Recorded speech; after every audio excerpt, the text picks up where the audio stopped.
Lucy Lynn, if you could unmute and turn your camera on, I'd like you to ask the first question to George, if you may.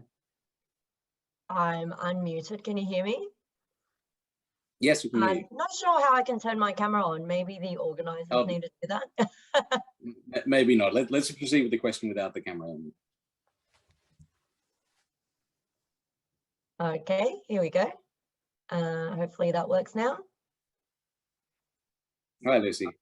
Hi, how are you? Hello, Lucy. How are you? Good. I'm going to change my background to make it look a little bit sunnier in here. I want to be there with you. It looks lovely. Well, thank you so much for the opportunity to ask a question. I'm a very big fan of you both, and your story is so inspiring, George. Thank you so much. My question is, I'm an Asian woman, and not only do I have to break the glass ceiling in the workplace, but the bamboo ceiling as well, which is even harder. So I'd love to ask both you, Adam and George, if you have any recommendations, tips, or advice for lifting more Asian voices, and also showing increased representation in the workplace and also in media as well. Well, I think you can do both if you are strong enough.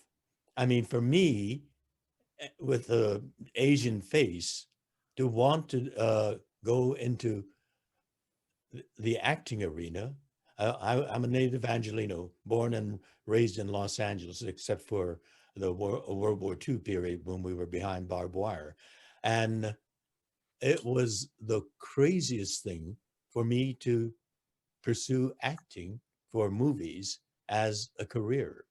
My father used to tell me, look at television, look at the movies, look at Broadway.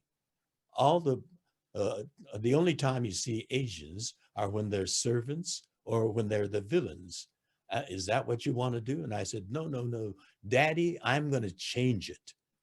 And it sounded crazy, but I was determined, and I was confident that I had what it took, and I needed a little nudge, a little bit of luck to pursue that. And so you who are trying to break that glass ceiling for women and for Asian women, you have to be so determined, because you're going to be the first. You have to be that strong and that driven to be a success in the arena that you're going into. It's not easy. It's in fact, it's very hard, but you have to be determined, and you're making an important contribution because you're adding to the diversity of your community.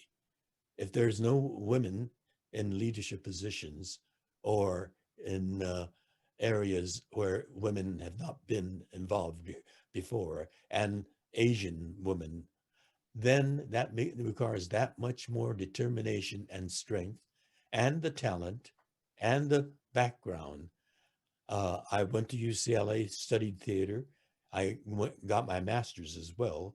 And so I was armed. I was able to hold my own on the set and have an intelligent back and forth with the director on analyzing a scene.